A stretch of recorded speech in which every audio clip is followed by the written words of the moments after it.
hear me making all that noise? Oh, man. Good morning. Damn it. Y'all didn't hear me making all that noise. I did. We did. I heard you. They didn't. Let me start over. Tristan, no, give it at the end when I'm coming. Let me get in first and then. Yeah! That's what I'm talking about. Yes. We are here. Good morning. Spark FM online, #1 for urban and Caribbean music. Hot Sauce, Miss Tony B. Noen, and Rockstone Trismus. That's me. Hot Sauce Will Smith. Hot Sauce. What you say? What'd I say? I don't know. It sounded like Hot Sauce Will Smith. Miss Tony B. Noen? Yeah. How did that sound like Will Smith? I don't know. What the hell? Sounded like it. Sound like it. Sounded Good morning, like it. everybody. I see you guys coming in. As you come in, we're just gonna do a quick check-in to see where everybody's at. Miss Tony, how you doing today, honey? I'll be fine. You know, I'm good. Everything is good. Life's good. I have no complaints. What I do yesterday? Nothing. Nothing. Nothing I did. Nothing. Not a damn. Ain't nothing wrong with that. Nothing. Yeah, it was cool. I liked it. I liked doing nothing, and I prefer to do nothing a lot. And so that's what happened. Doing nothing is fun. It was fun. I laid on the couch all afternoon, all evening, and throughout the night. That's what I did. Wow. Ain't nothing wrong. Sound like a good time. That to me. sounds wonderful. That's what I did. That was my day, and that's all. And I had a nice little din. Triz and I stopped and got a little food on the way home yesterday, and I ate that throughout the day. And that was all. What'd you guys go? I saw you guys go to Flame. We did. We went to Flames. We got a little dinner, and then that's it. You know, what a nice day I had. Wow, that was nice. Okay, what about you, Tristan? Lackluster.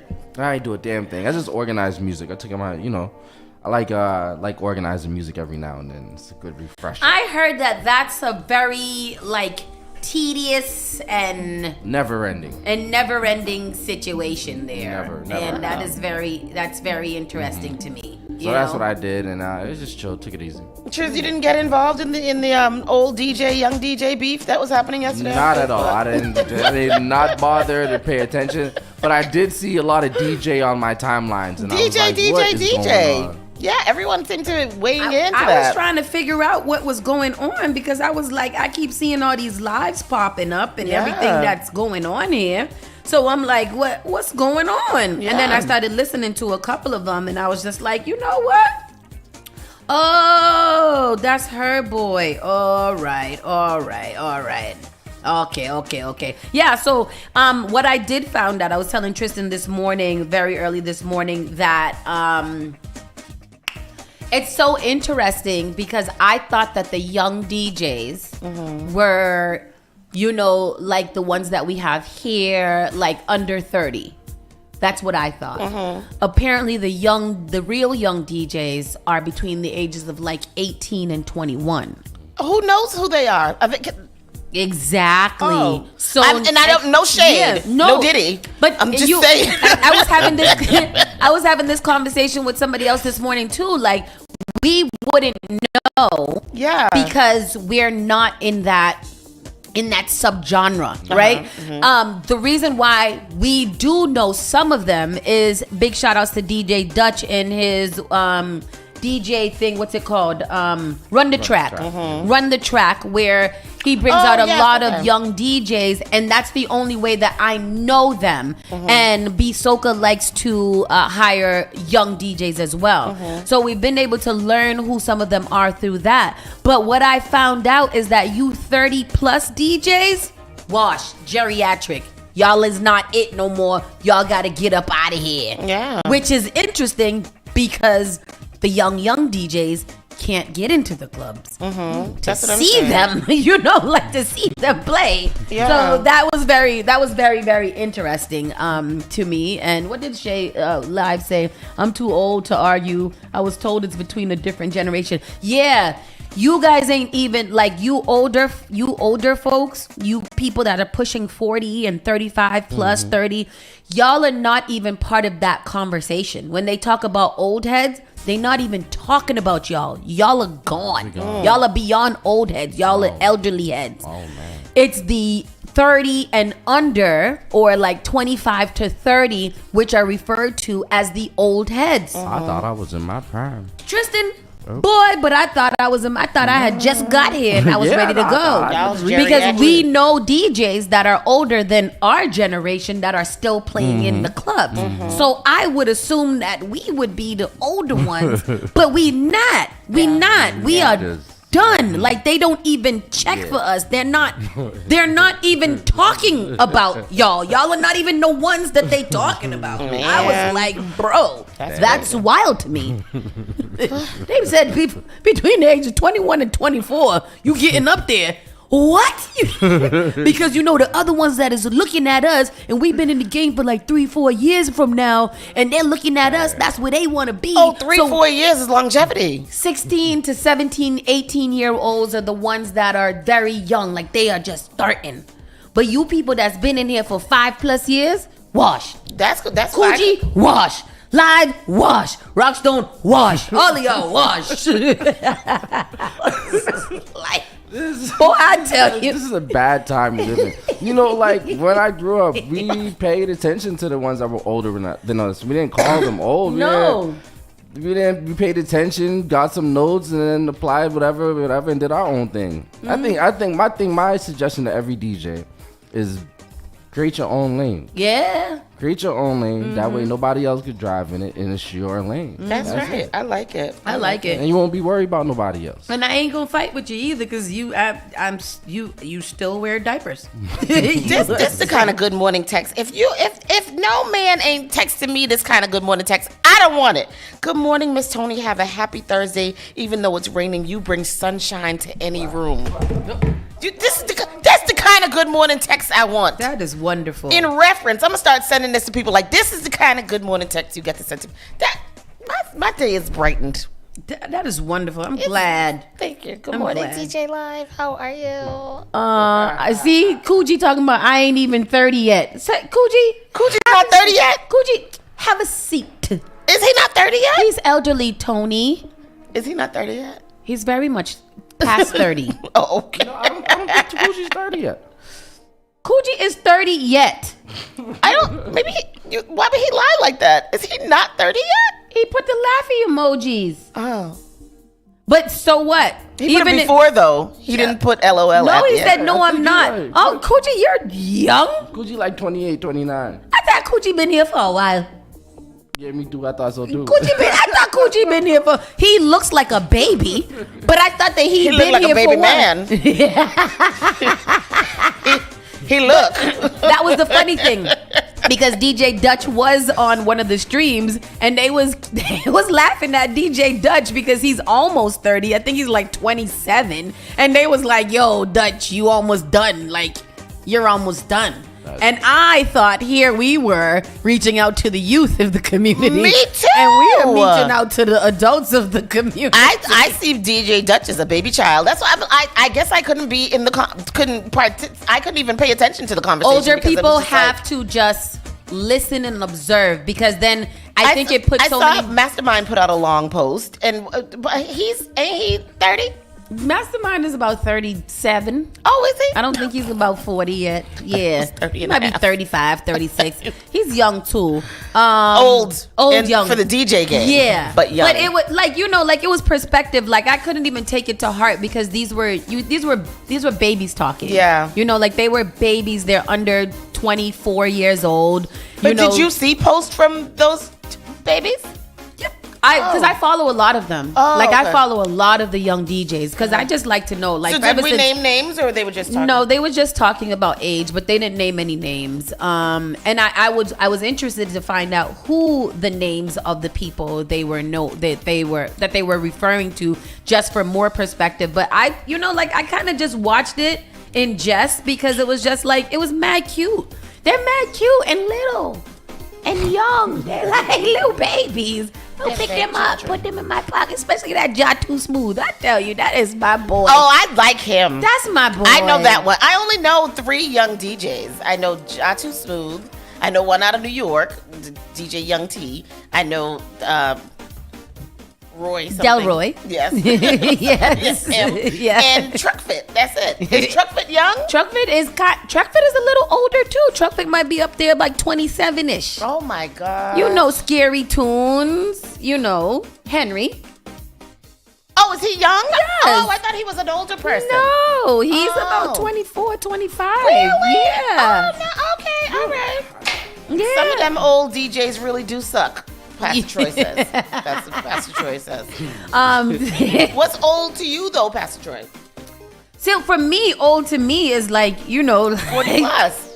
Yeah, like, well, no, 50 plus at this age. I don't think my 40 plus is old, but I know that we're older. Yeah. But you know, like I'm saying, like, you know, the Richie Riches, the Groove Masters and things like Truck that. Fit's like 23, 24. Yeah, and they was taking Truck Fit is almost old too.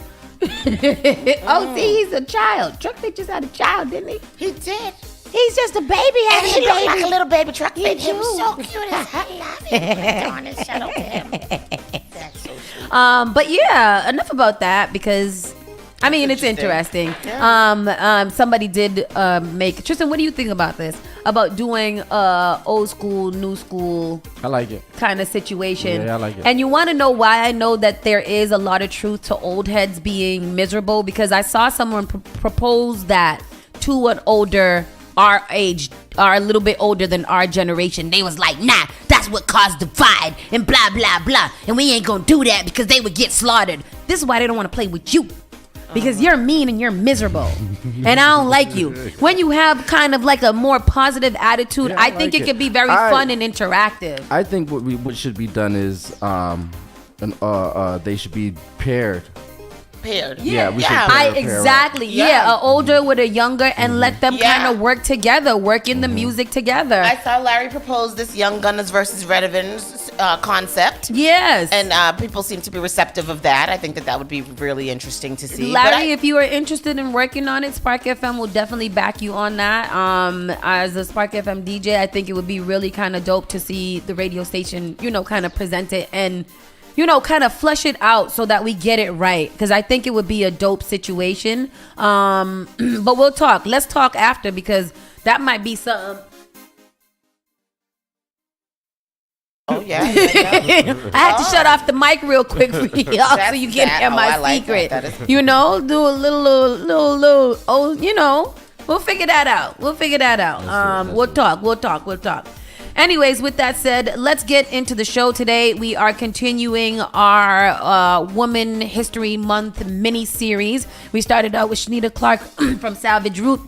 Today we'll have Carmen Blyden heal with Carmen, and she'll be talking to us about holistic health and making sure that our whole selves are good and ready to be presented to the world. And we'll talk to her a little bit later. But for right now, let's get this show started. Saucy and Friends in the Morning starts right now. You're listening to Saucy and Friends in the Morning with Miss Hot Sauce, Miss Tony, and Rockstone Triz. The all-new Spark FM. Spark FM. Log on to sparkfmonline.com. Call Spark FM at 617-272-3387. Advertise your business, brand, or music on Spark FM. Contact us at sparkfmonline.com for more information.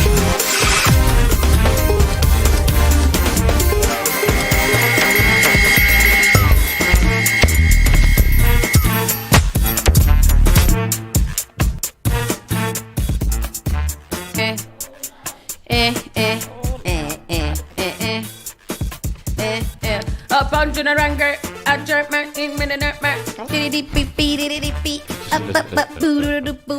roll out. Roll out. That's not the words I'm guessing. Good morning, Imani. I don't think it's even close to that, but you know. It's cool. Hi, Imani. Hi. Oh, Eden's at school, isn't she? Hi. Yes, let's do it. The category would I fit in as an older, younger?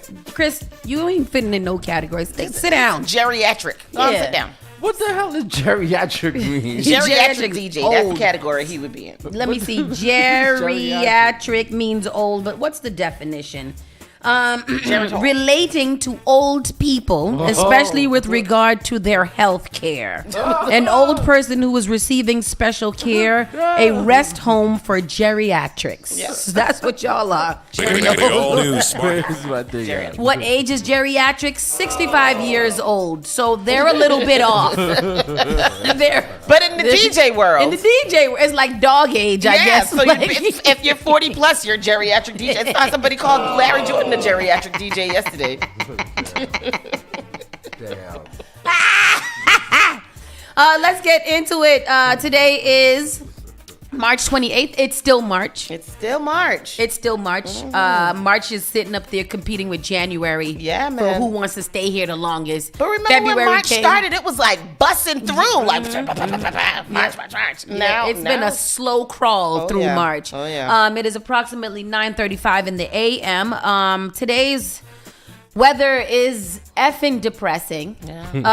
More rain. It's rain. Eastern Massachusetts to get soaked again all day Thursday. Wonderful. Yep. The WBZ weather team has issued a next weather alert for another soaking ass stretch of weather in Massachusetts ahead of Easter weekend. Wash, rinse, repeat. That has been the weather pattern for most of March and for the matter, a good portion of the last year or so in New England. The storm over the next few days will be the 9th time in 2024 that Boston has received more than an inch of water in a relatively short period of time, and the 5th such event just this month. Both Boston and Worcester already experienced one of the wettest months of March on record, more than 3 inches above the average to date. Now we are expecting another 1 to 3 inches of water in the next 48 hours. When will the rain arrive? It has already arrived. When will the rain end? We will never know.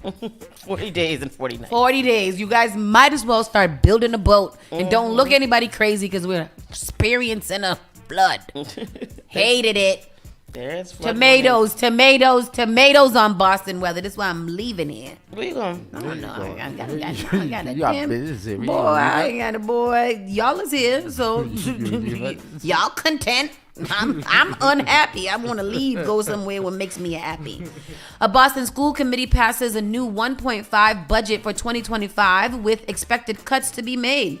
Where's the cuts going to be made? To the home ec program? Do they have home ec anymore? No, I they think don't that's teach already the been children cut. how to cook. They don't teach them how to clean. They don't teach them how to make a little quilt or doll baby. They don't make them how to make beef stroganoff or desk. cinnamon rolls. Or a plant stand or nothing. Exactly. They ain't got no what's it called? A bookend.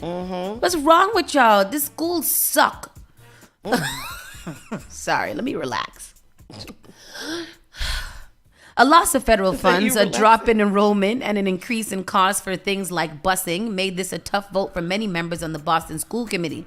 The school committee passed the budget for the fiscal year of 2025 of more than $1.5 billion.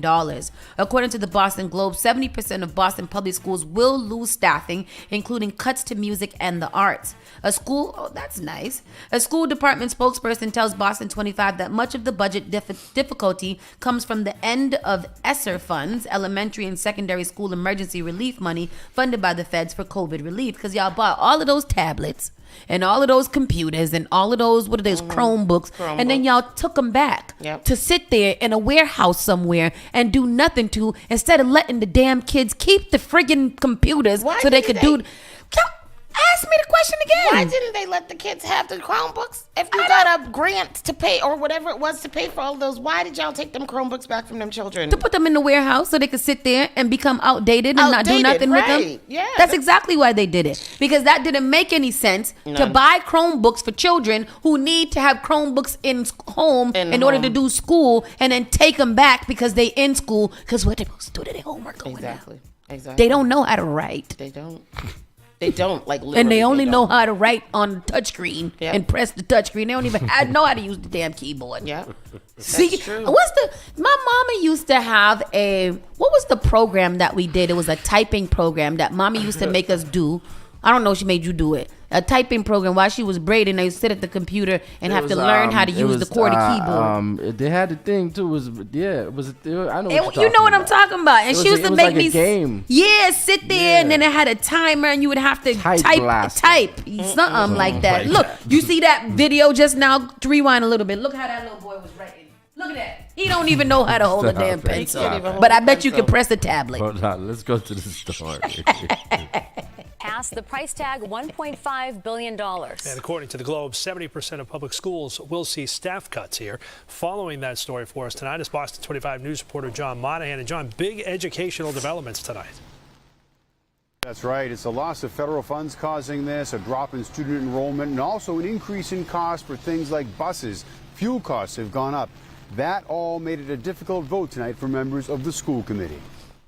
The Boston School Committee passed a budget for fiscal year 2025 of more than $1.5 billion. According to the Boston Globe, 70% of Boston public schools in the city will lose staffing, including cuts to music and the arts. A school department spokesperson tells Boston 25 that much of that budget difficulty comes from the end of ESSER funds.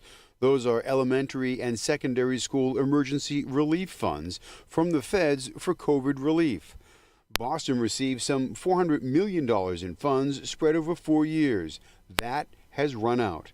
But the city of Boston did step up with an $81 million infusion of cash to bolster the budget.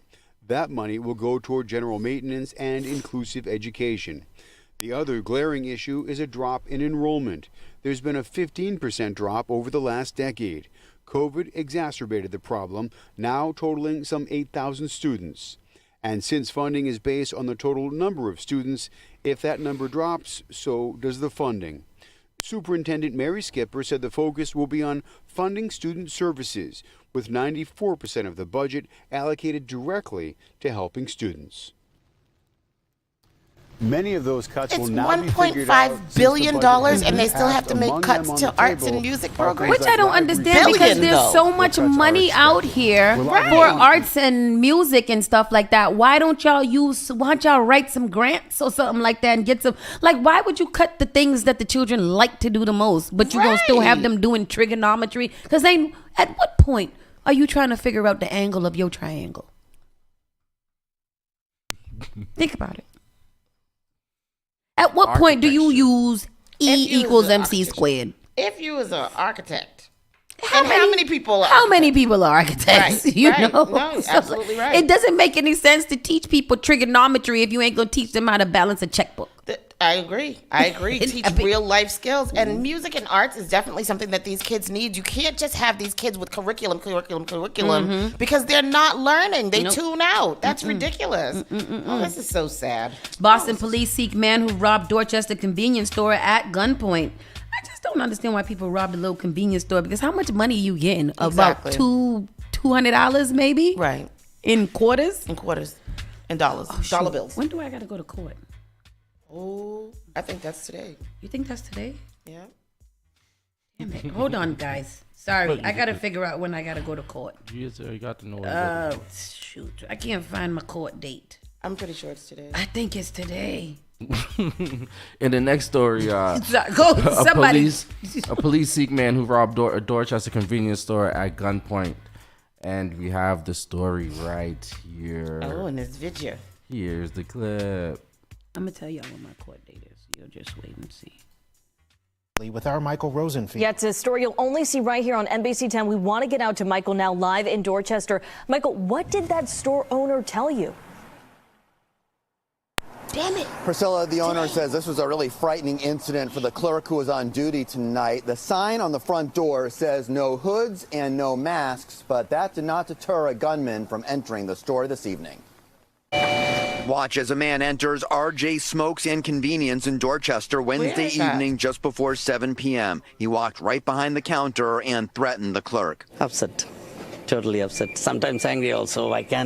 I'm like helpless. MD Islam, who owns the store, says the suspect told the clerk he'd shoot him if he called police. My message to my employees is whenever they show gun or anything, just give them what they want. Save yourself. The suspect stole about $400 from 2 different registers. He also took tobacco products before taking off. The store has been robbed 3 times in the last 6 months. Very discouraging for a small business. We are like demotivated every day. It's like to continue in. If it is happening again and again, maybe we have to close. We have to switch different places. The owner says he's seen the suspect before casing the store, but each time there were customers inside. Looking for the chances to do something, but luckily we had customers that day that he couldn't do nothing. But today it was empty, so he was all alone. He took the chance. The owner says he's not sure why anyone would risk getting locked up for a few $100s. It's better to make an honest living. Work every day at least 8 hours. You can earn it. But why are you going to go for $500-$600 to jail? Because they feel like they could get it in 15 minutes instead of going to work for 8 hours.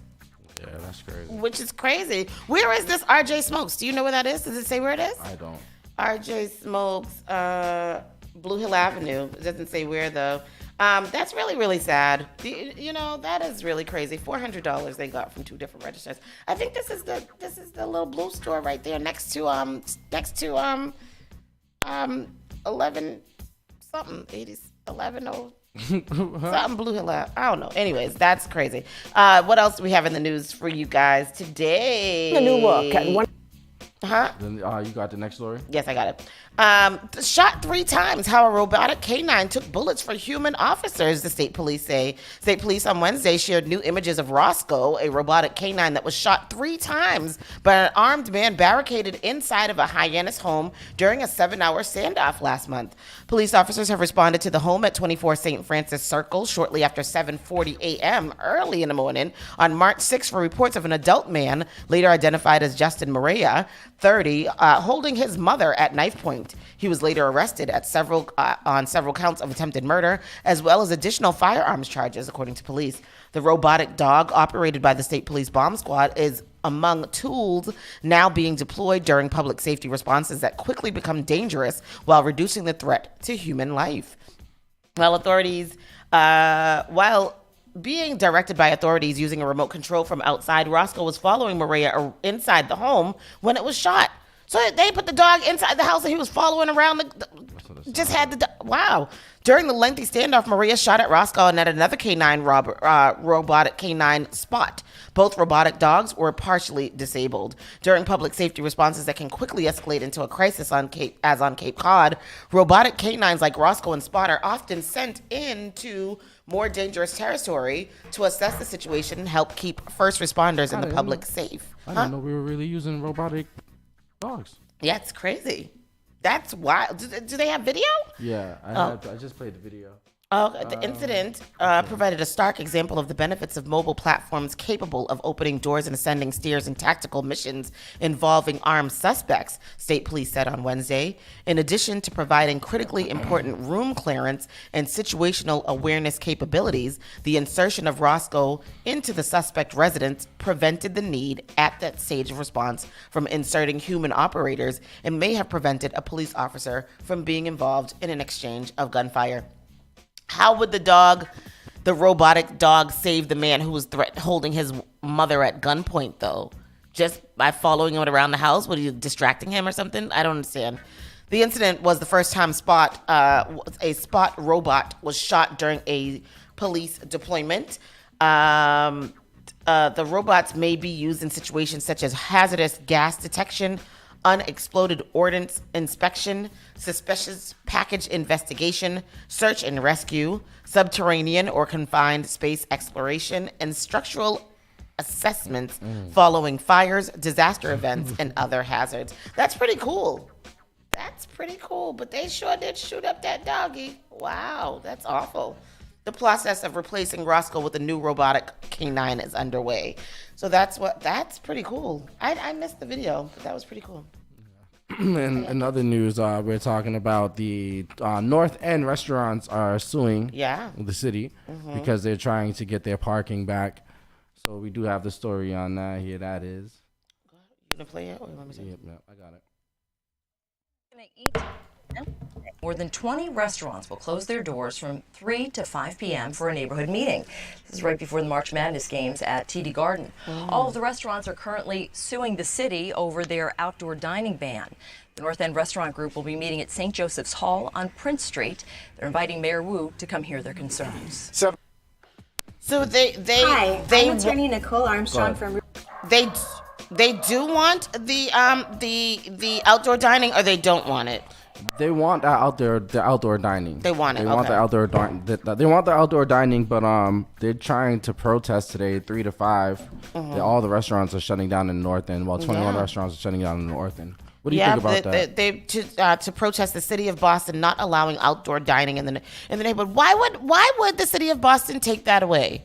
I think it was because of the parking out there. Well, I mean, Hanover Street is not, and it's mainly on Hanover Street down there in the north end is where most of the restaurants are, right? Like that's the main street. Hanover Street is not a street that you want to park down, be driving down anyways, because there is a lot of just foot traffic or people crossing the street and all that just from people who are visiting that north end area with all the restaurants. So I think that it's really ridiculous that they would not allow the outdoor dining for them, especially I think that it gives that whole vibe of like being in Italy, eating outdoors at a cafe, especially in the summertime, springtime, when you want to do that. It's such a great aesthetic. I think it's unfortunate that the city of Boston would want to take that away. It says outdoor dining became popular during COVID-19 and has continued in the city. In the north end, the city stopped allowing outdoor dining last year and plans to allow the neighborhood to participate this year.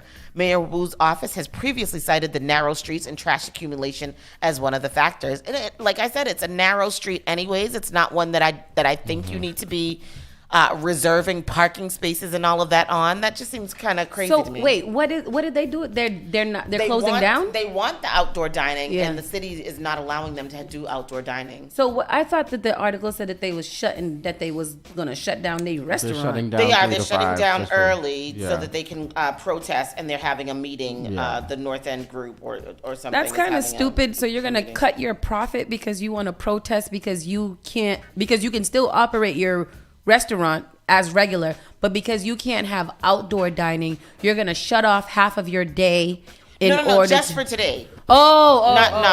Just for today to do the protest. That's fine. Go ahead, protest. It's raining. I would choose a different day. Choose a different day to protest. I think that the North End should definitely have the outdoor dining. I think that's something that's definitely necessary for them. A family of a woman killed in Waltham. I don't. Why? You don't think the neighbors don't want it? And the streets you said you want them to have outdoor dining? Yeah. Oh, because the neighbors don't want it, and the streets are narrow, and it causes so much trash and filth and stuff. I think it would be a terrible idea. I think it's just so nice in the summertime to just go down and sit outside an Italian restaurant and have a... Unless rats start eating with you. Well, they have cited that too, that there is... There's an overwhelming of rodents because the trash is not picked up, the traffic is bad, the residents don't want it to happen, and it just seems like greed to me. Go inside. I like the idea of having the option to sit outside on a patio. Yeah, me too. I was really, like even I think Top Mix had a patio when they, a couple years back or whatever, and I just really like that. Like in the summertime, you want to sit outside, you want to get some air. I definitely feel like that 100%. Every weekend, yeah, maybe not every day, right? But I mean, I guess that would be kind of hard to like set up and break that down on the weekends. But I think the problem with down there is that they would be utilizing more of the street. And nobody can get there. Yeah, so everybody's sitting down, hanging out, eating, and nobody can't do any other business except for the restaurants out there. It's cool they shut down Newberry Street every Sunday during the summer or something like that. I think that would be nice. But again, the labor of building up and breaking down the setup. They should be able to compromise somewhere. Hard. Yeah, they have to be able to do some kind of compromise. Family of woman killed in Waltham shooting says the 12-year-old suspect is in juvenile court. So a fatal shooting of a woman in Waltham last September involving a juvenile suspect will be heard in juvenile court. Cases in that venue are confidential, but the family of the victim tells the news that a 12-year-old boy who shot Michelle Kilbreth will be tried as a juvenile. It's been 6 months since the death of 48-year-old Michelle Kilbreth, and her mother, Roxanne Bigelow, continues to grieve the loss. I miss her so much. I don't see how people say it will get easier, but it hasn't gotten easier. I don't think that I've heard about this. Did you hear about this? Mm-mm. A 12-year-old that killed someone and shot the mother? I don't know. Police say Kilbreth intervened in a dispute in her Waltham neighborhood and ended up in a fight with another woman, Nicole Baldock. Kilbreth brought a gun with her and lost control of it. That's when police say a 12-year-old picked up the gun and shot Kilbreth multiple times. The medical examiner ruled the death a homicide. Kilbreth's mother says she's been told by the court that the boy has been charged with murder in juvenile court, where the proceedings are confidential and only the families are involved in the proceedings. Fundamentally, the confidentiality in juvenile delinquency is a recognition that juveniles are not as capable as adults as making rational and logical decisions. Here goes a clip right here.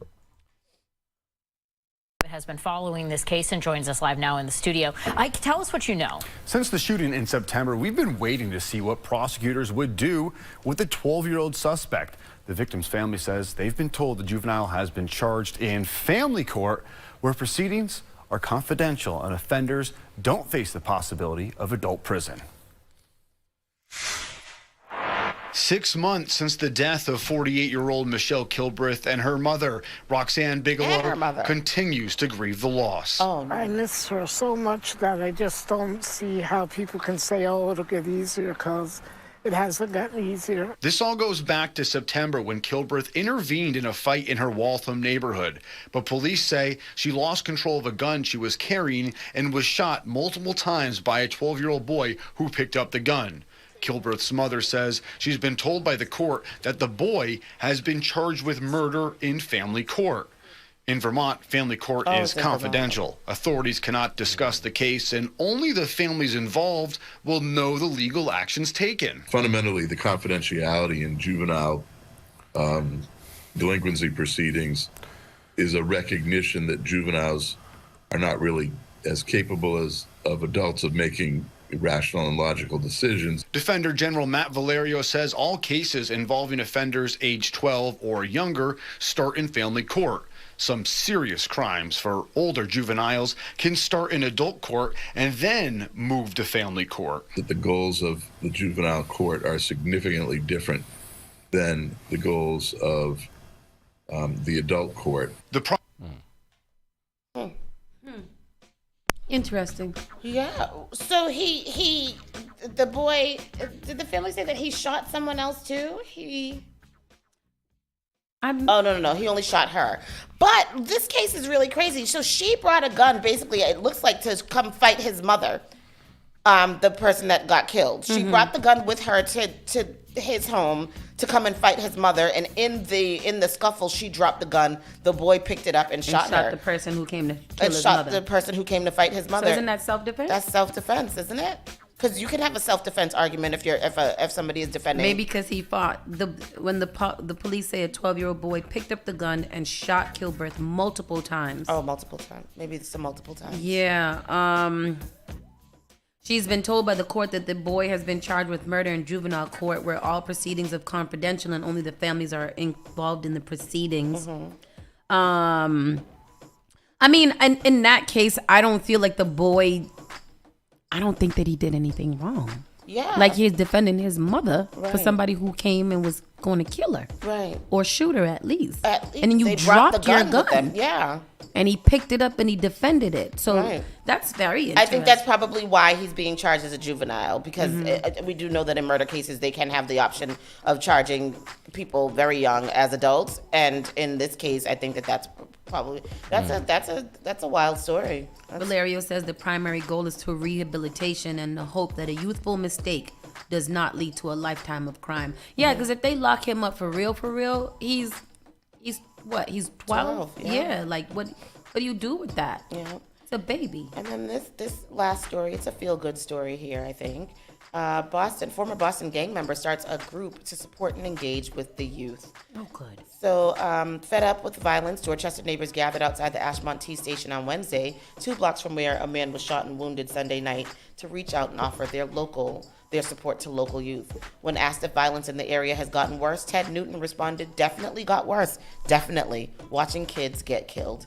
Newton felt compelled to stop and chat with Danny Santana, the founder of the group Inspiring Today's Youth, or ITY. They spent Wednesday talking and listening to teens near the T station. That's good. Reports of fights breaking out at the Ashmont T station, prompting a larger police presence, and neighbors say they're fed up. They can no longer sit by and do nothing. The Dorchester community coming together to stop the violence. Feel scared or anything, make sure you let someone know. Days after a man was rushed to the hospital, shot multiple times, steps from the Ashmont T station. Right over here, a young guy was shot, thank God he's alive. But this is the nonsense that we're talking about. Danny Santana heads the group Inspiring Today's Youth, or ITY, as you see on these hats. Fed up with the fights and the shooting, Santana and his neighbors spent the day outside of Ashmont Station talking and listening to young people while also keeping an eye out for trouble. What do you see out here when you get out of school? Mostly just kids or like arguments and stuff like that, because a lot of kids, their parents don't care what they do, so it's as long as their parents don't care, then they don't care either. They think it's okay. The violence here has become normalized for this 13-year-old Boston student, a pattern that Santana hopes to change after spending 7 years in prison. He's now a former member of the Latin Kings gang. And if the community doesn't start stepping up to doing their part, to showing these kids that we care about what's going on out here, that we care about them, this is what we're going to continue seeing for the summer. A simple hello compelled a few men to stop and join in on the conversation. Police ourselves, but we need to come up with a system to actually support the children without the police policing. The solution isn't a simple one, but they hope that it starts here. Guys like me were the key to helping these young kids for not repeating in those steps. Mm-hmm. That's really important. I know that big shout outs to Darrell Slim Weathers, who is still doing what he is doing today. These kids like him so much, and he was saying he has a kid that's a super genius but doesn't want to go to school. Yeah. All he does is go to school to go hang out with him after. And I'm like, people like that are just so important. And this man who are doing things because they already know what it's like to go through what these children are kind of working towards.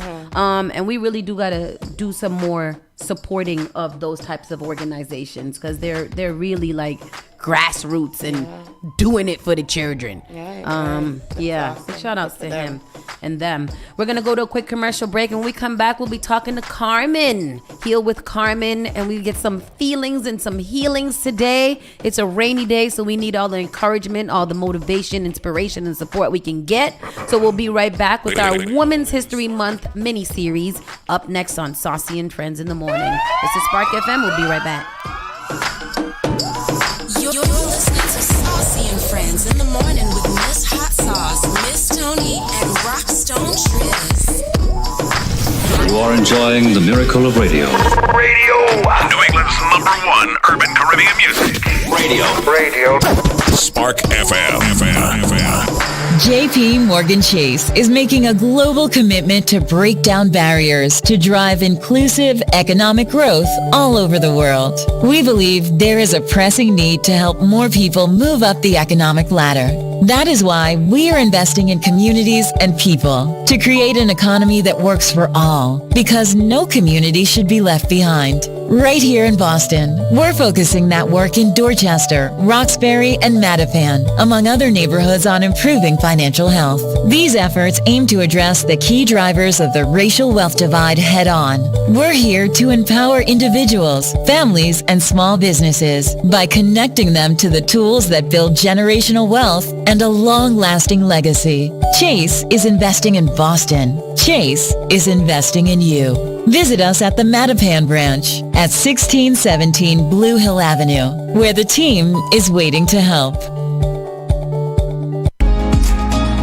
Did you know that you can now get a standard Massachusetts driver's license regardless of your immigration status? To get help with your application, a list of all required documents, and nearby appointment scheduling, visit mass.gov/WFMA. Your license is your way forward, so why not get started today? Register now at mass.gov/WFMA or call 857-368-WFMA. Finally Home is a must-read, step-by-step guide that will equip any first-time home buyer with the knowledge they need to confidently make informed decisions. This book provides answers in simple and clear terms to most, if not all, of the questions you may have about credit, home ownership, and generational wealth. Finally Home equips the reader with the confidence to be engaged with the home buying process without feeling vulnerable or exploited. Tailor-made real estate easy is not just a catchy hashtag. It is real estate agent and radio personality Taylor Andre's goal. A goal to simplify one of the most challenging processes you will go through as an adult. A goal to educate you properly on credit and teach you the strategies to finding the home of your dream. It is not just a good book or an easy read. It is the secret to a seamless home buying experience.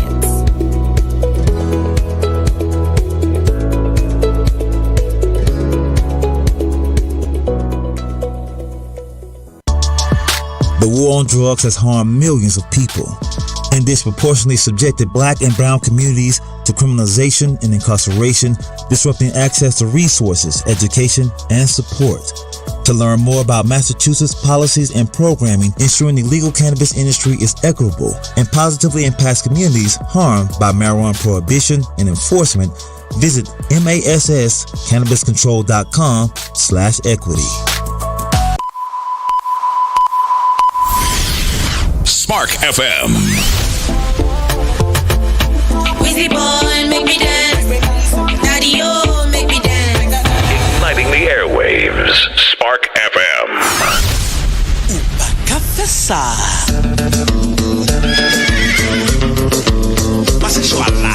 Join us on Facebook and Instagram at sparkfmonline.com. Turn us up. Tell me how you want it, yeah. Call me and I'm over. Spark FM.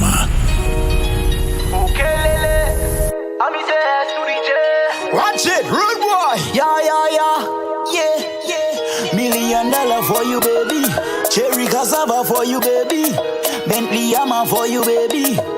Anything for you, baby. The wine bad by your wine water. Got me I tell you straight, say are you my brother? Baby, got me when you bend it. Me when you arch your back, show me technique. 1, 2, 3. Baby, bang.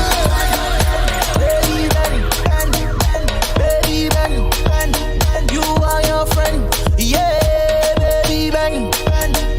Baby, bang. Cause problem. Baby, bang.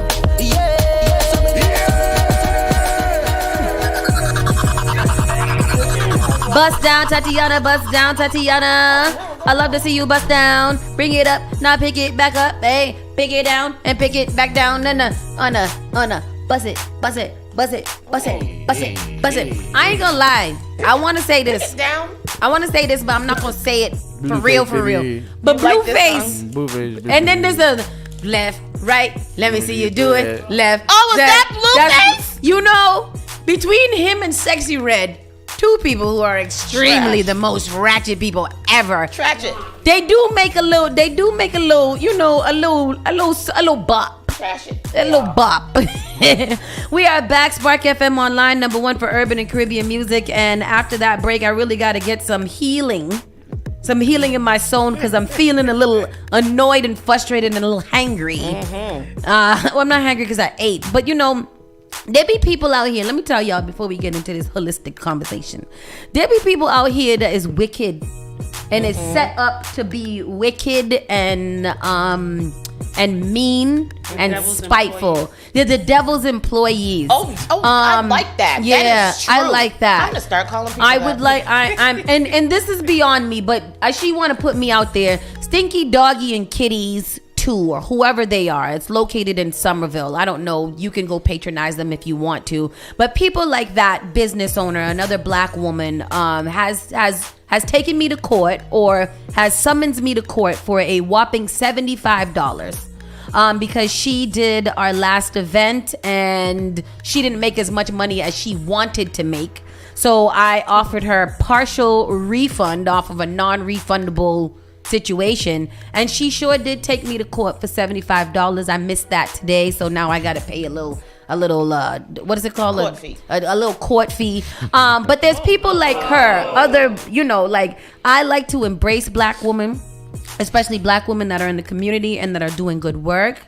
I like to work with them. If any of you guys know me, know that I would do anything for a black entrepreneur, man or woman. So when things like this happen, it gets me upset, makes me angry. And when you have a store like Stinky Doggies and Kitties, which, you know, I actually would have went in there and spent more money because I have a dog now, instead of her taking me to court on some disrespectful, you know, just a mean-spirited stuff. And I don't like that. So I want y'all to say, this is to say, is to be careful and to be wary of people. Because not everybody out there is out there. Stop it. Not everybody out there is for you and wants to see you do good and wants to be good and wants good fortune in their business. So we just got to be careful. And that's my other testimony today. Good thing I got me a little coin. Shout out to me. Because, you know, she can have that in pennies. I got something for... If you got children, don't have the children around, but well, fuck you then, Paul. They should be in school. Disclaimer, beep. Let me censor it out. They should be in school. It's only my child who don't have school when he's supposed to be in school. Definitely. Exactly, Larry. F her. Yep. And because I'm in a mood right now, I'm gonna introduce you to somebody who usually, when I see her post, when I see her out and about, it usually brings me a little bit of zen. A little bit of happiness. So welcome one of my cousins, Carmen. Hi, Carmen. Good morning. How you doing? Prima. Good. Yes, Pri. I'm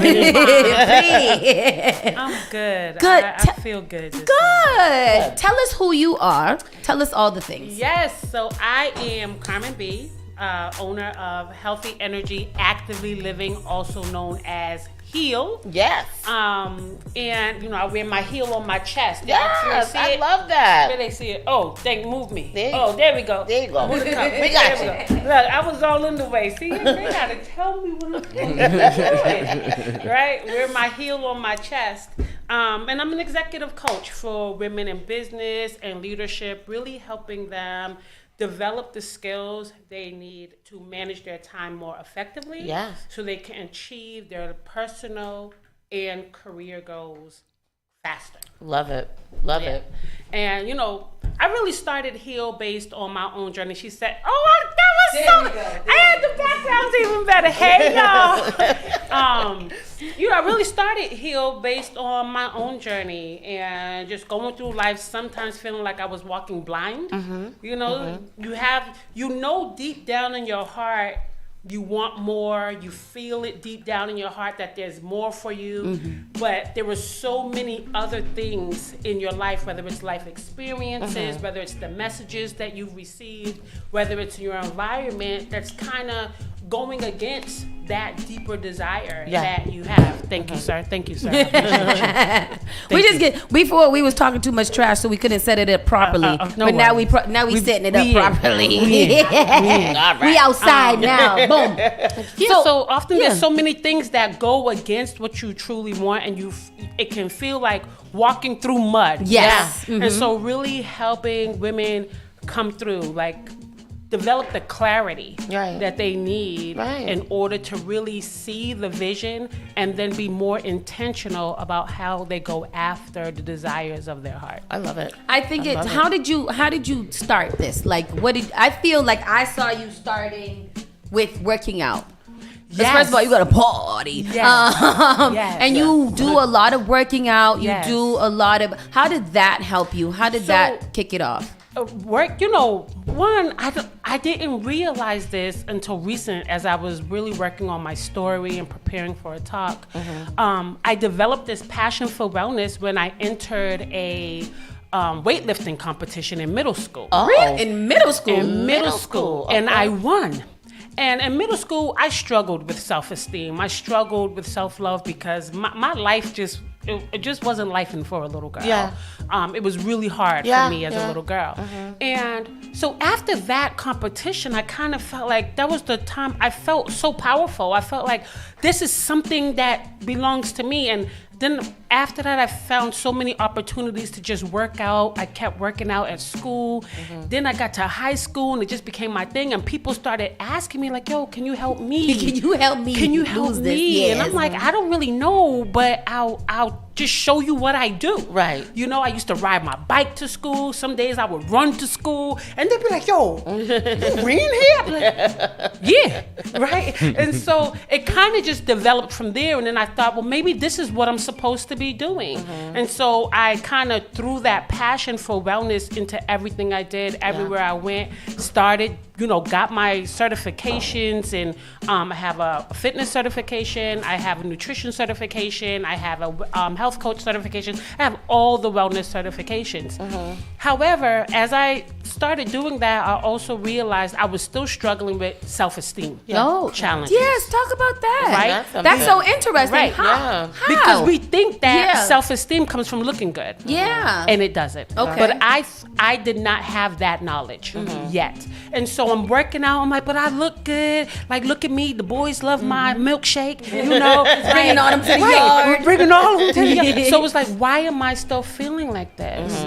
And I realized that I had some inner work to do. Definitely. That had nothing to do with appearance. And so I started doing that inner work. Yeah. And that inner work transformed into me realizing that everybody else around me was struggling within. Because even my clients, that they would lose weight, they would feel good, but they would still be like, but I still need, I'm like, I don't know what else to tell you, sis. What do you want? And I realized that as long as you are holding weight in your mind and in your soul, the weight on your body will always be a concern. So how do you I've heard that too, like people who lose dramatic weight, but then they still feel like fat on the inside or something like that, or overweight on the inside. So I know I understand and that's a self-esteem challenge. Yeah. So how do you tackle that mind F, for the lack of better word? Like, how do you, when you're looking good, your body looks good, you're eating right, and then you still feel heavy in your mind? What are the first steps to kind of take that?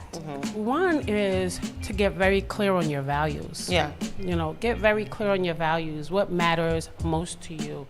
What do you really want in life? Not just how do you want to look, but what do you want to experience? What impact do you want to leave? How do you want to be remembered, right? And then aligning all of your actions with those values. So give us an example. For you, what was it? So for me, it was... What was some of your values? One of my top values is quality time. Okay. Right? With yourself? Right. So when I think about values, I think about relationship values. And what we're often doing is we're seeking these things outside of us, right? Yeah. So we're seeking to look good. We're seeking people to spend time with us. We're seeking people to give us all the things that we think are missing. And so when I realized that I really value quality time, why do I value quality time? It's not something that I had growing up, right? My mom passed when I was 1. I was raised by my grandmother. My father was in the street. So I didn't really have someone to pour into me and really give me what I needed. So I had to learn how to give that to myself.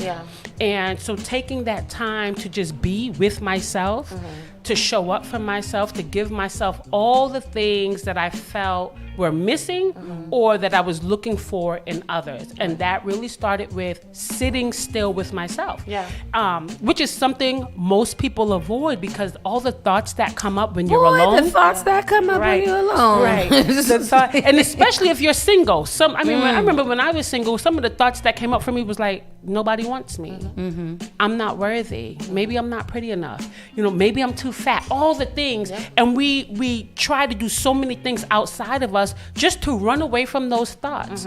But the reality is we have to sit with those thoughts. And that required me to spend quality time alone, which I did for almost 4 years. And that happened when you were younger, or did that happen in your adult life? So that happened in my adult life. Right. And I think that's such a huge difference too, because I see that a lot. And these women's groups that I'm in and the group of women that I speak with or interact with, it's always like I'm still trying to find myself. Right. Like I have this career, I have this whatever, I have that, I own this house, but I'm still trying to find myself. Right. And it's really reshaping your identity, right? Because what I said earlier is, I work really closely with women to help them manage their time more effectively.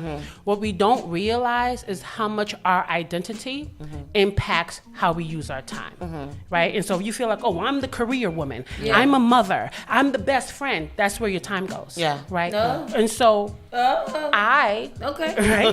Talk to us. My identity starts with one, I'm a child of God. That's first and foremost. So I value my faith over everything else. Then it goes to, I'm a human. So I need to take care of my human needs before, I'm a woman. I need to take care of my woman needs. I'm a black woman. My needs are going to look different from someone else's. And so the way I state my identity is how I use my time. Everything starts here first. And then I can be a mother, right? Because what we don't realize is what we give to ourselves is what allows us to show up everywhere else, right? The more we show up for us, the more we pour into us, gives us what we need to be all the other things. I noticed that last night too. Like last night, I look forward to nighttime. Like I hate the daytime. It's so crazy. Nighttime for me says that there's gonna be a time soon where I'm all by myself. When I have time just for myself. And that is my favorite time. Like usually right before that time when the boys go to bed, I am literally like up and about. I am wired. I can't think. There's so many things going on. I can't even hear. And as soon as they leave or go to sleep and I debrief, things just start to feel so much better. Like my life feels, I feel lighter. I'm not breathing as heavy. My heart is not racing as hard. And I think that I need to make some more time like that throughout the day to just kind of relax, like come down off of the constant high that I'm always on. I think that would be better. That's the spirit of intentionality, right? Because if you're always here throughout the day, and then it's not until it's bedtime that you can calm down, you can't be your most productive self. Because I'm sure there's so many other things you want to accomplish in the day that you would love to be like, oh my God, this day was amazing. Look at all I got done. But because I was out of my head the whole day, I was not able to accomplish the things that mattered most to me. We find ourselves being engulfed in busy work. Busy work. Busy work, but not productive work, right? And so when your values are aligned, you can say, I can release busyness, or I can delegate busyness. I can give those, or does this really need to be done right now? Because you know what? I will feel so much better if I really did this thing that mattered most to me. And so it's really like, what are your values? And then asking yourself, like one thing I ask myself every day before I do anything, does this align with the woman I'm becoming? Does this align? I get called for interviews, I get called for workshops. I'm like, that doesn't align. That don't make sense to me. I don't want to go. Because sometimes when you're, especially as a woman in business, especially as a woman in leadership, and you're trying to get yourself out there and you want to be, you're like, you kind of take everything and you find yourself going in so many directions, and none of those directions align with the direction you want to be going in. Absolutely. Right? And so, like you said, just taking moments to pause throughout the day is so important. Give yourself some time. Be still. How has what you have been through in your life, how do you, and I'm asking this question because I don't like this question because I was hearing about it yesterday. How do you find balance in your life in order to do things? Like, even though you have the intention of, setting yourself up for success in the beginning of the day, as a mother, as a career woman, as a partner, as a daughter, as a niece, or whatever, how do you find the balance? And I'll kick this off too. Yesterday I was at a workshop. Big shout out to Shauna Bryant Consulting. She did a Hustle Her summit, and one of the things that she said was intentional imbalance, because they also hate that question, because as a mother, as all those things, you never really find a balance. Sometimes your kid wants more than your business wants. Your business calls for more than what you can give your kid. How do you work that out? So I think one and of you the have greatest, 2 children too, so you're a mom. And 2 grandbabies. Oh, 2 grandbabies. And 2 wow. grandbabies. You about 4 years old. Yes. Got 2 grandbabies. Wow. So I think one of the greatest challenges women experience when it comes to trying to find balance is they think balance is like this. Yes. Balance is like this. Yes. Right? Is understanding that we're always balancing. And so it's really important to recognize what season are you in. You're going to have a busy season. You're going to have a calm season. So when your busy season is being able to say, all right, in this busy season, I have more to balance than usual, but also understand that life will life. Right? And so you can set your intentions. You can say, this is the way it's going to go. And the baby will get sick. Like my baby woke up this morning like, Ma, I can't go to school. I was like, you know what? Okay, brother, go lay down. Right? But it's giving yourself grace. We get so strung up on what is not working within our control, what's not going exactly the way it needs to go. You have to be willing to be flexible with yourself.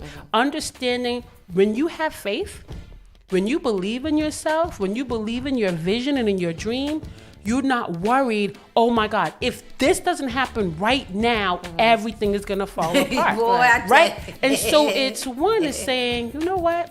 Everything always works out. That's number one. But again, recognizing what season am I in right now? Right now, I might sleep 7 hours instead of 8 or 6 hours instead of 8. But knowing that this is temporary. Right? And like, when people call me, I got to do that. Baby, it's temporary. This is a part of the process, right? And so once you recognize the season, I'm in my busy season. Sis is busy. I'm busy. Right? Sis is busy. And so in my busy season, I recognize, like, you know what? Right now, I'm a little more tired than usual. I have so much going on. I have so many deadlines I want to meet, but this is the season. And so I'm grateful for my busy season because I know that my busy season is going to contribute to my resting season, right? And it's just speaking to yourself in that way, I'm right? only busy right now. That clarity like that must be just such a peaceful place to be in. You know what I mean? And I love that. And I feel like that's the journey that I'm on now. You know, like we all have to go on this journey at some point. And that's where I am right now. Like I savor my peaceful moments. And there are a lot of things that still get me, you know, like a little whatever, but I don't stay there and I don't live there, which I used to like move in, unpack and stay in whatever anger I was in for forever, right? So it's you know, like it's just so important. I gotta say therapy has been, you know, Absolutely. like a thing for me. And sometimes people need that. Some people can do it on their own. They have that strength. But there's some people who need that support, who need that push. And so you now have Heal. And then how do people get to you if they're not like through a business or something like that? Like so they can reach me. They can reach me on my social media. They can reach me through my email. They can website. I'm on your website through my now. website. It's healwithcarmenb.com. Healwithcarmenb.com. Onto what she was saying just now, I see that you have listed services here, and I'll just kind of run them off. You have a 14-day wellness challenge. Can you tell us a little bit about that? So the 14-day wellness challenge is something that allows women to just see what is it that they can give more to themselves over a course of 14 days. We don't think about ourselves. We don't think, and it could be something as small as taking a bubble bath. Right? It could be something as small as, you know what, I'm taking, like, you know, I tell y'all, like, taking yourself out on a solo date. I know when you spoke about that, and that touched me. I love that. Like, I love that that. is Explain to a solo date. Yeah. What do you do for that? It's really about romanticizing your life, right? Romanticizing yourself, giving yourself those feelings of, I'm worthy of this. And when I do solo dates, honey, I call the restaurant, I need roses on my table. I make sure it's a nice restaurant. I get dressed up. I do my makeup. I do it all. I go the full 9 as if someone was taking me out on the most fantastic date. But it's knowing that you are worthy of giving yourself these things. The things that we so willingly give to others, our kids, our friends. We celebrate them. How often are you celebrating yourself? How often are you showing up for yourself?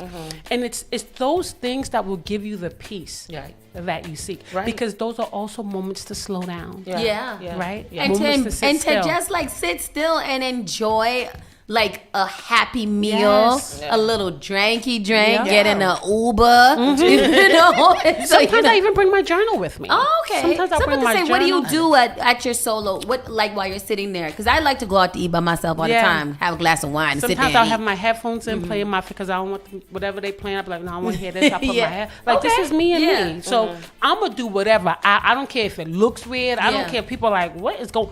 I have my journal sometimes. I'll sit there or I'll just, just reflect. Sit in a moment of reflection, especially if I have a water view. Yeah. Sit in a moment of just reflection. It's just an opportunity to be still. Yeah. Because we always feel, and this is also a cultural thing. Like, Yeah. as Honduran women, Yeah. we're taught to be busy. Yeah. Like, don't be Always lazy. busy, Always, yeah. right? And so it's an opportunity to say, I deserve this moment of peace. Schneider of said that relaxation. solo dating is also known as master dating.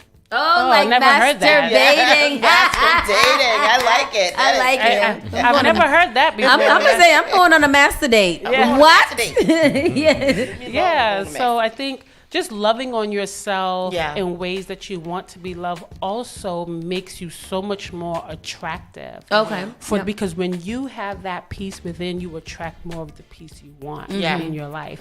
I tell everybody, everything that I do in life, I attract. Even being here, I attracted this. Right? Yeah. Everything that I do, I just recently won the 2024 Extraordinary Woman Award. I attracted Shout out to that, you. right? Yes, Thank you, right? Like, absolutely. that's an attraction, right? And so it's, what do you want? One of my slogans for my business is become the love you want to attract.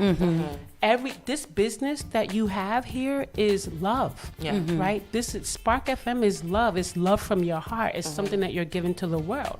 So everything that you want in life, you have to become that. If you want peace, you got to become Peaceful. peace, and you have to find ways to just allow peace into your life, welcome peace into your life. No, and that's one thing about you. You are very calming. Yeah. Your name should be calming. My kids don't Lighter. feel that way. Calming. Calming. Right. Right. You speak very nicely and softly and just very, very calming. And I feel like that invites other people to react to you in that way. Yeah. And that's really, so special. I was telling Tony when I got out the car the other day, we were speaking about you after the fact, and I said she likes calming. I said I like the fact that she can be calming and she could also drop an F-bomb and turn up as well. Yeah. That's what I look. Yeah. That's literally what I Yeah. look for in people. Like if I hear somebody in regular conversation drop a cuss, I'm like, oh, that's my people right there. Like when it's so calming and everything like that, I'm like, but when I know that you can turn it off and you can get a little, like you get a little ratchet sometimes. Like I love that. I value that because to me, that is the balance, I right? want to be my authentic self everywhere I go. And if I right. can't be that person, I can't be there. Yeah, Absolutely. I mean, I love a good cuss word too, but I'm passionate. Right. Yeah. Right. And I feel like you curse in passion. Right. You know, Right. like, yes, passionate. If it comes out, it was necessary. It was a part. Right. It was a part of the dialogue. Right. We know. Right. We understood how it fit in Yeah. the Yes, conversation. It flows Absolutely. still. So, yeah. And then I see you also offer like one-on-one lessons if somebody wants to contact you and they just want to get a consultation and something like that. Yeah. How they would just kind of go to your website or so social they media. can schedule what I welcome is the scheduling of just like a discovery call. Yeah. One, to just see am I what you really need. I like that. Because, Yeah. honey, let me tell you something. One, I'm not a money chaser, right? Because whatever I need, God gives to me. Hello, right? say that. I don't take just anybody. I've met people like, baby, you need therapy. It's not me. It's not. Right? You need something. Right. So you consider you're a life coach? Is that So what I'm you an consider? executive coach. Okay. Yeah, I'm an executive coach. And the key word in executive coach is execution. Yeah. Right? And so really helping you create the plan that you need to execute. Yeah. To execute and create that life that you're dreaming Oh, of. Right? okay. So that you're not all over the place. Because Yes. y'all know how that is. Yeah. Like, okay, I'm going to do this. No, baby. I'ma you tap need in. No, baby, you need to be focused on this. And that's what's bringing you the anxiety. Yeah. Because you're not focusing on the things that matter. Oh, okay, okay. I like that. And then holding them accountable. If my client comes, well, I did this and this.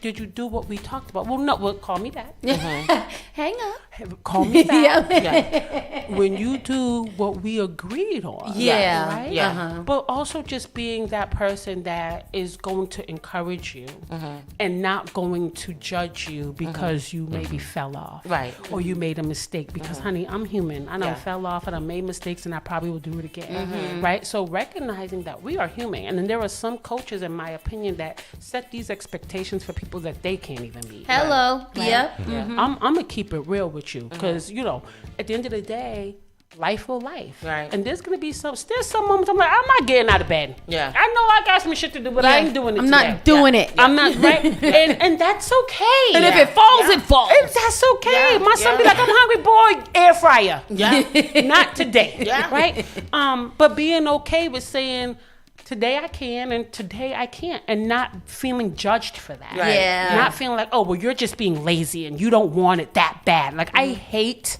when people say, you don't want it that bad. Like, no. So you're the person that the person sees after they see the therapist. No, actually, there are some people that work with me and a therapist. There are some people that will work with me after a therapist. What a therapist really does is go deep in your past. A therapist digs in to see what is some of the trauma that is showing up in your life and help you to, one, uncover that trauma. Right. I don't want to uncover trauma with you. I can go through trauma that you've already uncovered and began processing because I don't want to take you to a place that I can't bring you back from. Right? Okay. But a coach meets you where you are today and takes you where you want to go. Okay. Yeah. Right? I ain't And mad at that's that really one. what Yep. it's about. I love it. Yeah. And this is for the ladies because big shout outs to Bobby Steels and big shout outs to Phoenix Fire. Bobby Steels interviewed her yesterday and they were talking about, you know, the dynamics between men and women. There's a lot of single women out here who is also doing executive like works and are leaders and stuff. How do you make time for, you know, dating, relationships, attraction, all kind of stuff? You working on yourself, you working on your business, you working on all the how do you find time to work on love? Here's what I'm going to say. If you are not making time for it, you don't want it. Okay.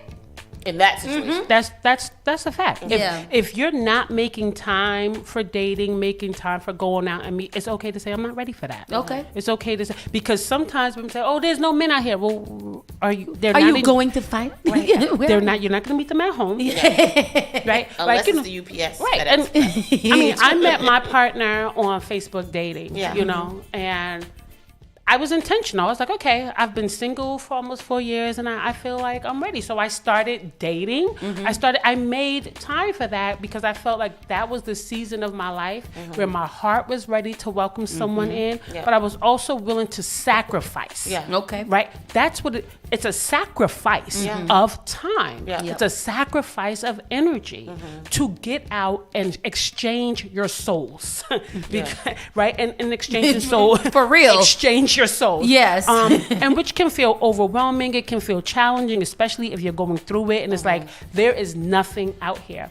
But if you really want it, you'll keep going. Right? I kept going until I met my mister. So it's one, assessing, do I really want that in my life right now?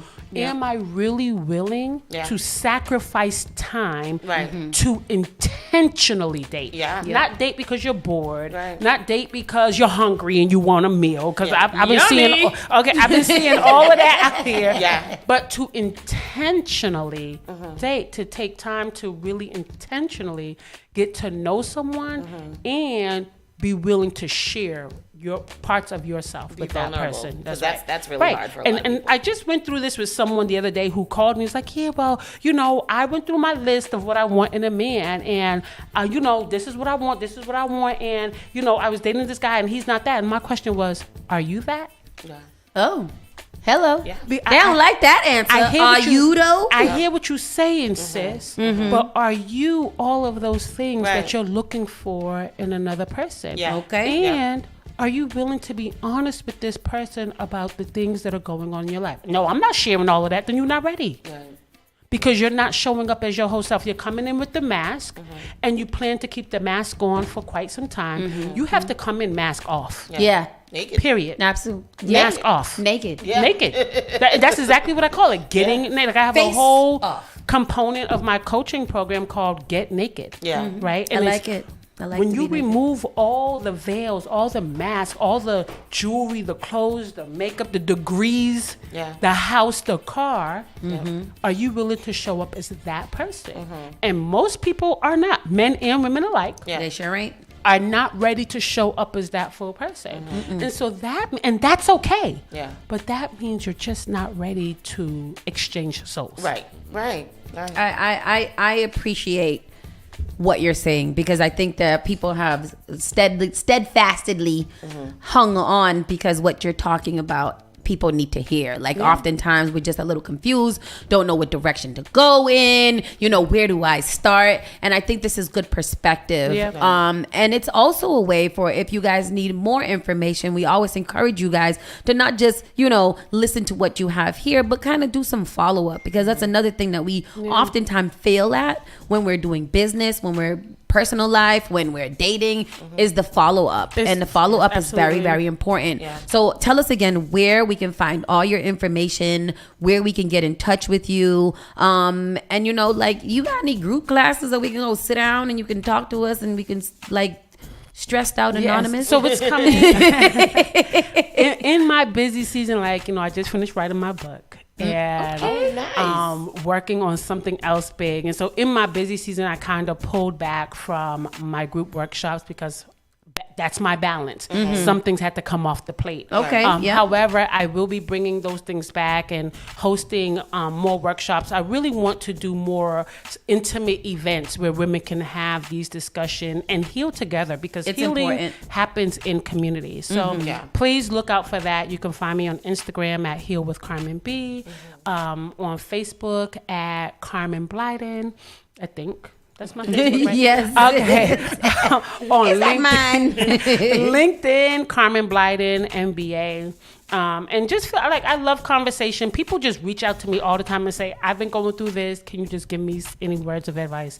And I am that person, because it was given to me in blessings and glory. I will give it. So please do not hesitate to just reach out. If you just need a word of inspiration, and if I don't have it, I know people who do, because I'm well connected. I lean heavily on my network, on my community. That's so important. And it's important to build that community for yourself as well. Yeah, So it's so important. Like you said, you have to surround yourself with whatever, because then that attracts. That's right. People, be friends with people like this. Yeah, I used to have ratchet friends. All my friends used to be ratchet. but now we smart and ratchet. We professional ratchet. We professional sophisticated ratchet. Sophisticated ratchet. When we get together, we could talk the shits and we talk about the money. We talk about how we're supporting each other. Absolutely. And so you have to. That's also a healthy balance. Who are the people in your life? If there are people, you have them energy vampires that only suck from you, that take more than they will ever give. You have to find your courage to let go of that. Because I'll tell you this: as long as you hold on to what you don't want, you are blocking what you do want.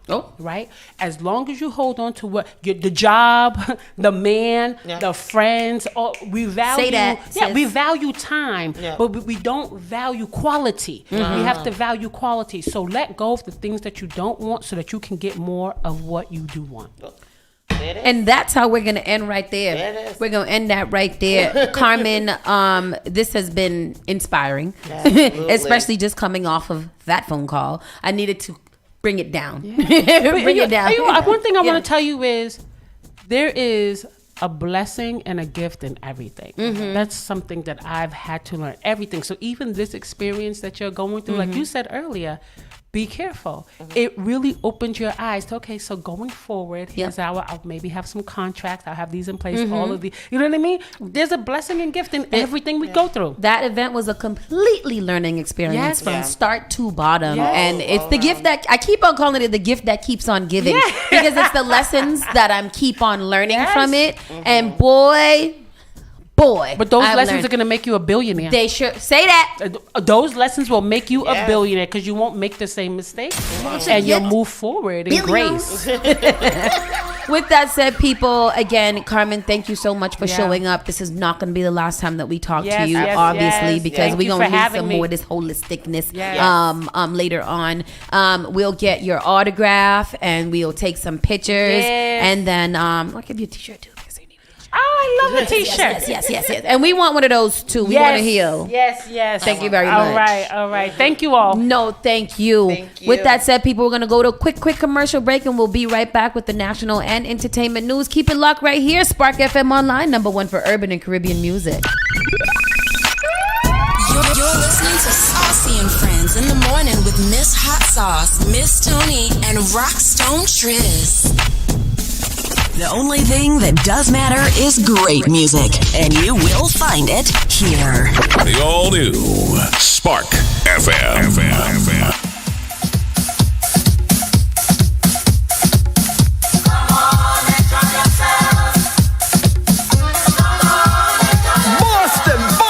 Boston, come out and enjoy yourself as Boston All Fools League brings to you a back-in-time party like no other.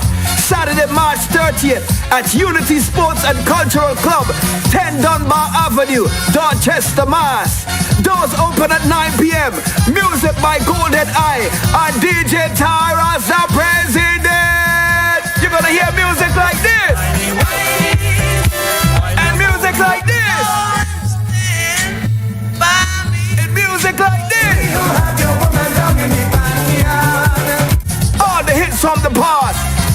Saturday, March 30th. For more information, call 617-947-0902. That's 617-947-0902. This one is gonna be a movie. My name is Fafa, and I'm gonna see you there.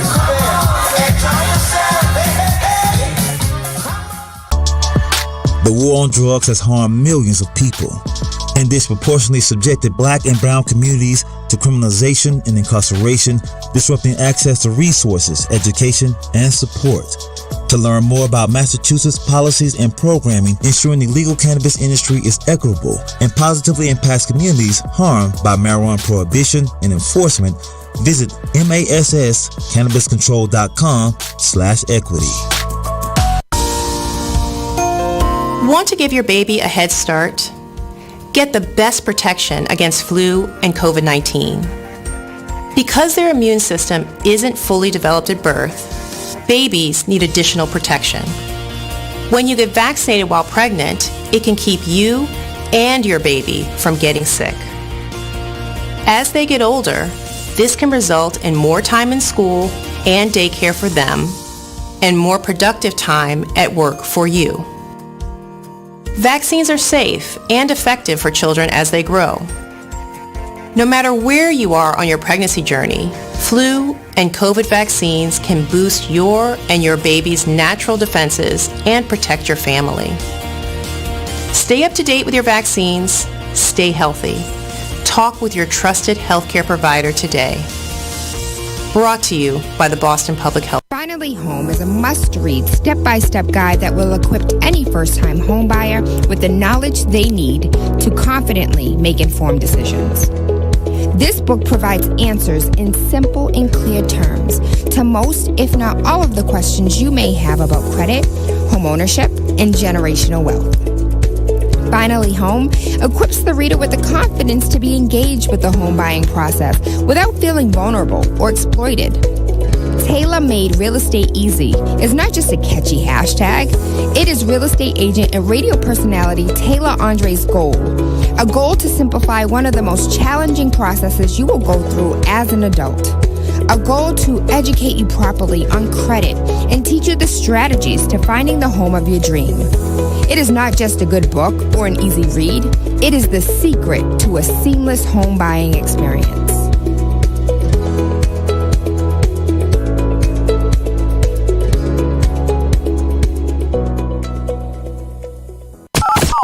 The all-new Spark FM. Them no like me, I mean I like them. Spark FM. Come on. Sicker than your average. Spark FM. Y'all, chick a man be ballin'. These chick pigeon toed. Some of them be crawling. Spark FM. Oh gosh. It's me again. New England's #1 urban Caribbean music. Radio. Spark FM. Yeah. New gen. She again. The ice cream man now company sing. She say 1 scoop, 2 scoop, 3 scoop me. Girl I bend down and give me everything. Every time we a fuck, Baba Ben she a sing. Girl bounce it, star ride it. Let me knock it and buck it and slice it. Come on put it in shift like a driving. Put in the cable like Verizon. The ice cream man come back when he sing. She say 3 scoop, 4 scoop, 5 scoop me. Chocolate girl or vanilla bean. Girl pan drop for me enter the scene. She 1 scoop and 2 scoop and 3 scoop and 4 scoop and 5 scoop. Take this scoop in your front mouth like a big tooth. Turn around wine, let me see her one time. Girl I show off, she breast pan the FaceTime. 2 tap for me heel and I feel like if she want 2 jump and I jab.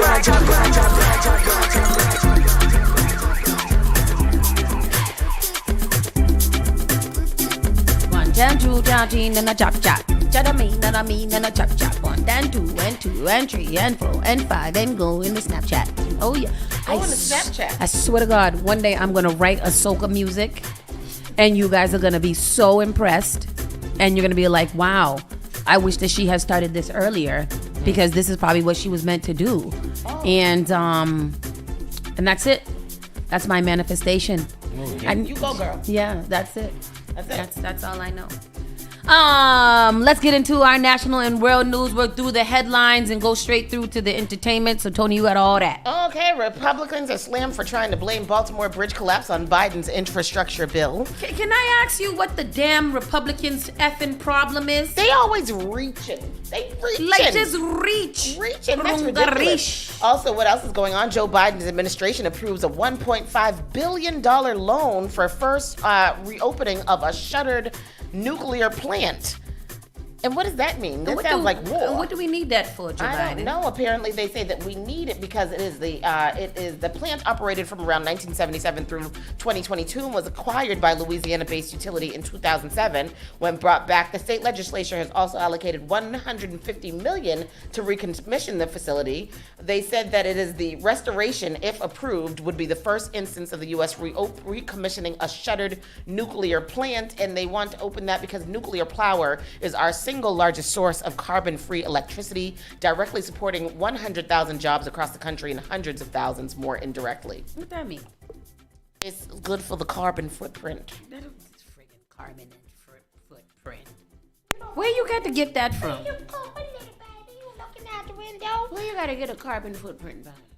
You do your carbon footprint by how much energy you use and expel and waste. Like when they say so that you want to when reduce they say, your carbon footprint. When Eversource send me my thing and be like, "Oh, you are doing better than 72% of your neighbors." Yes, that's my carbon footprint. That's your carbon lit. Footprint. Yes. Okay. Nice. All right. New York begins giving illegal immigrants prepaid debit cards as part of a $53 million pilot program.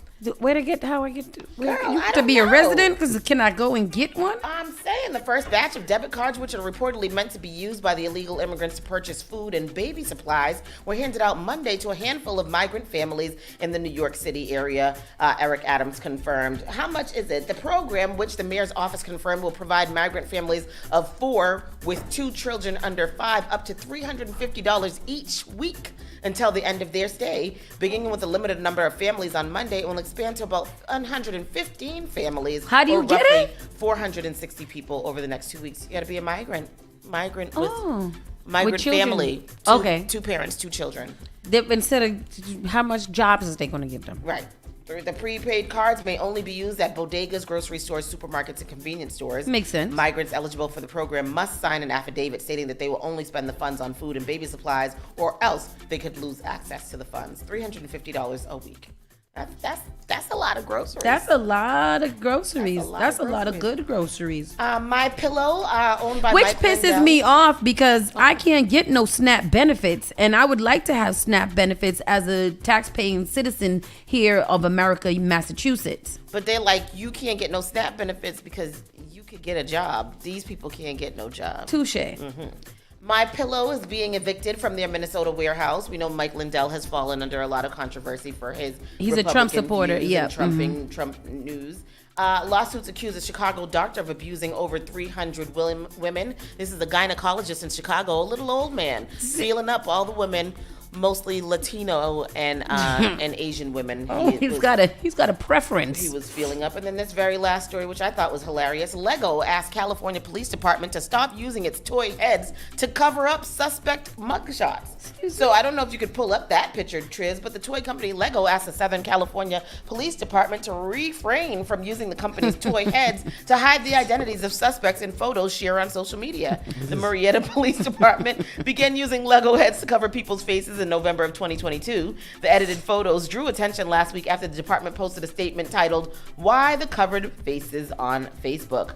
The online images prompted Lego to contact the police department on March 19th. Lego respectfully asked us to refrain from using their intellectual property in our social media content, which of course we understand and will comply with. We are currently exploring other methods to continue publishing our content in a way that is engaging and interesting to our follows. And Lego did not immediately respond for I wasn't responding either because no, you ain't gonna no. I mean, Lego's what you want. There's free marketing and advertising. Yeah, but don't do that without paying us for it. That's crazy. You can't do that, police department or not.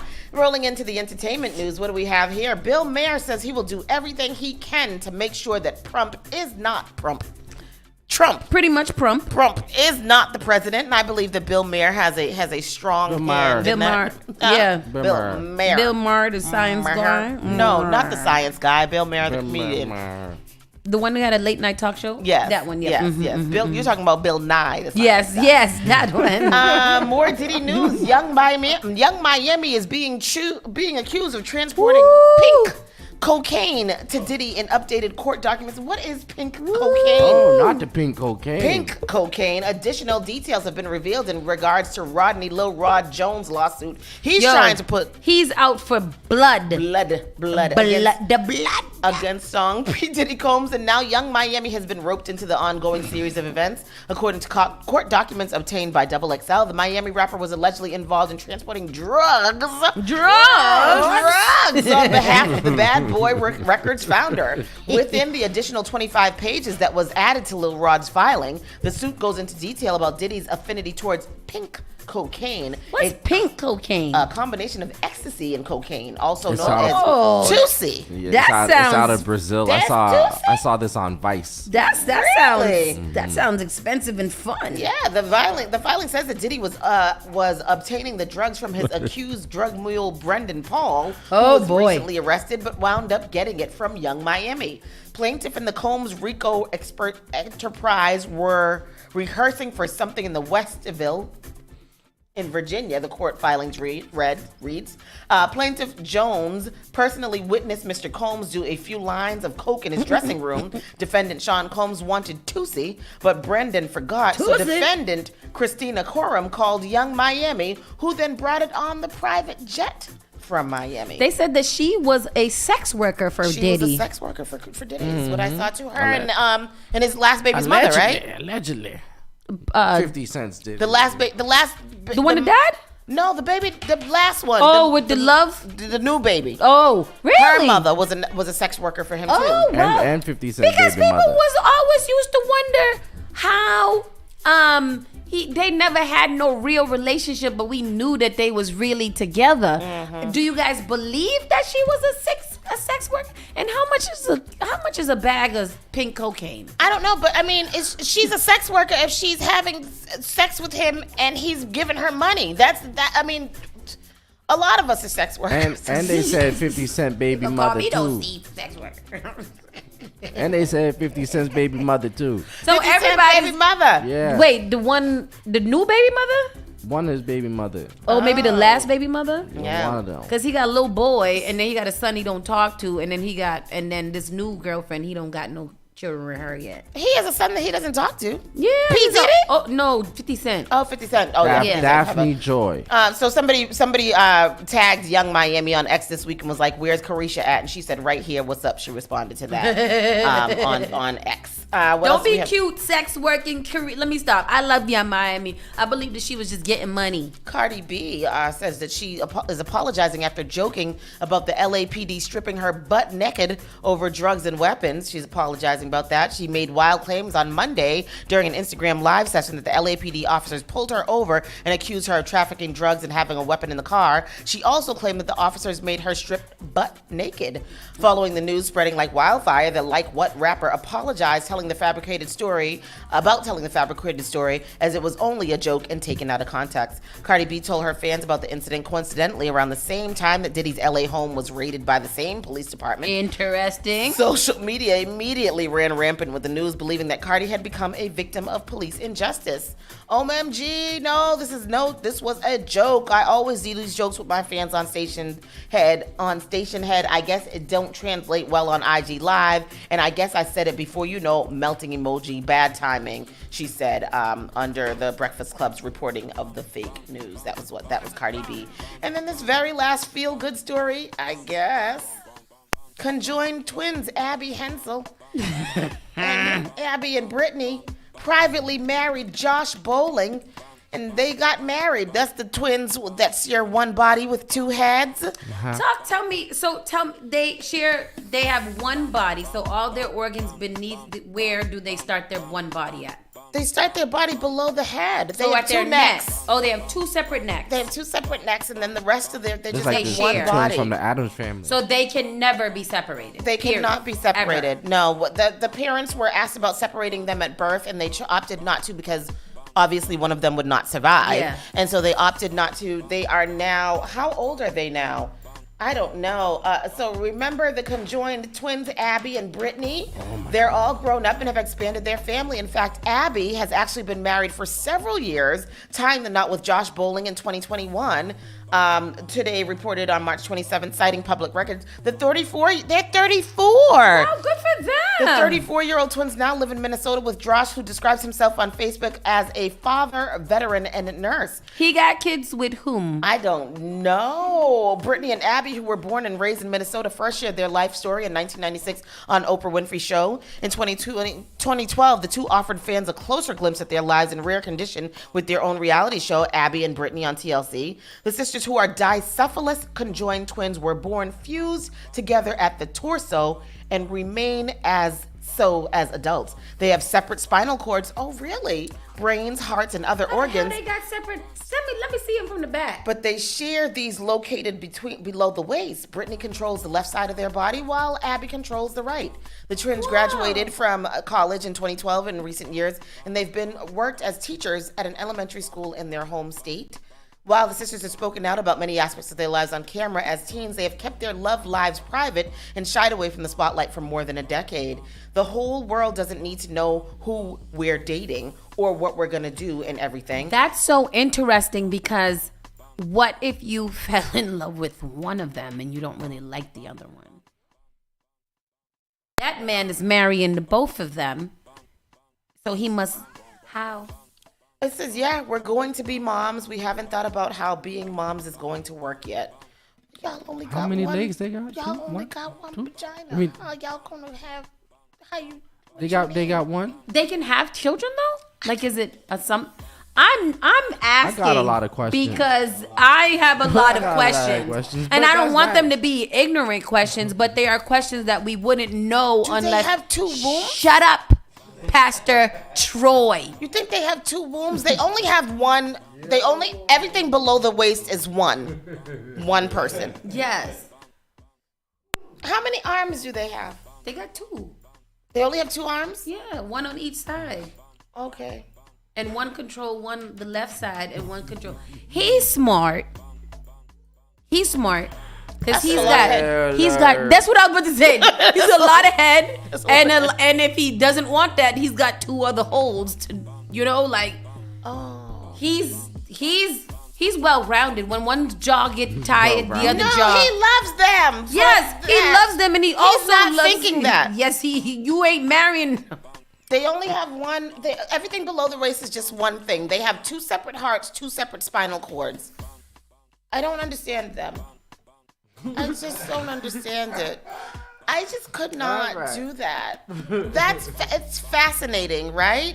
It's fascinating. It's very fascinating. No, it is extremely fascinating. And I think that it does, it's real questions that people have. So I wouldn't be embarrassed or whatever to ask them. But, that's crazy. Yeah, that's it. Effing crazy. That's where we're going to end this show. Mm-hmm. And Bobby Steels is up next here on Spark FM Online, #1 for urban and Caribbean music. Thank you guys for joining us today. Big shout out to Carmen who just left here. If you guys do want to reach her, y'all know how to do that. But with that said, we're going to slide on over to the side. We want you guys to have an amazing, amazing rainy day if you can, because it's raining. Raining sucks. Hate it. Punch it in the face. But that's it. That's all we got. Bye. Oh, it's so funny because they don't call them conjoined. You're listening to Saucy and Friends in the morning with Miss Hot Sauce, Miss Tony, and Rockstone Triz. You are enjoying the miracle of radio. New England's #1 urban Caribbean music. Radio.